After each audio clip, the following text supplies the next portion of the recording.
Alors, ce qu'il faut savoir, c'est que le pouvoir de chaque pierre est proportionnel à sa taille.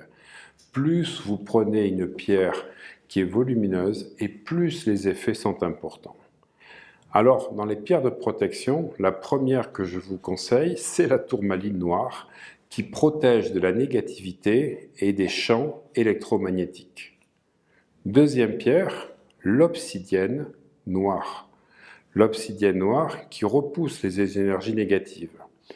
Vous avez une obsidienne particulière qu'on appelle l'obsidienne œil céleste qui, elle, en plus de repousser les énergies négatives, repousse les attaques occultes. Troisième pierre, la labradorite, et ça c'est la pierre fondamentale dans votre cabinet, c'est la pierre du thérapeute. Il faudrait en avoir une sous la table, au niveau de vos pieds, parce qu'elle absorbe les énergies négatives du client, mais aussi les énergies négatives qui sont présentes dans l'espace de soins. Et donc, ça vous permet de décharger la pièce. Quatrième pierre importante, la stibine, qui protège des énergies vicieuses et surtout du mauvais œil que peuvent avoir vos clients ou que vous pouvez avoir par détournement des énergies qu'a le client. Et ça va vous protéger totalement.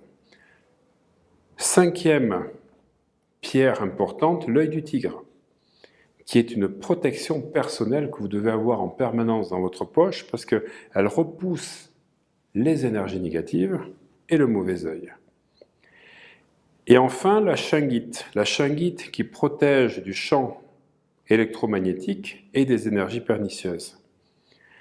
Alors, vous pouvez rajouter deux pierres que j'aime beaucoup, la pyrite de fer, qui recharge en énergie et va stimuler le cerveau. Et ça va augmenter votre soin dans la pratique. Et vous portez la pyrite de fer sur vous. Et le quartz, qui permet de capter les énergies et d'être protégé.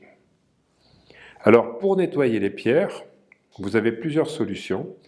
Soit de les nettoyer sous l'eau courante en ayant l'intention de les nettoyer, soit de les mettre dans un bol de sel pendant 1 heure, un bol de sel mais sans eau, un bol de sel rempli de gros sel, sachant que si vous mettez du gros sel dans de l'eau, là vous allez plus attaquer la couleur et l'aspect de la pierre. Ce qui est important, c'est de laisser pendant 1 heure dans du gros sel. Ou troisième technique, de mettre dans une grande géode d'améthyste les pierres qui vont se recharger à l'intérieur.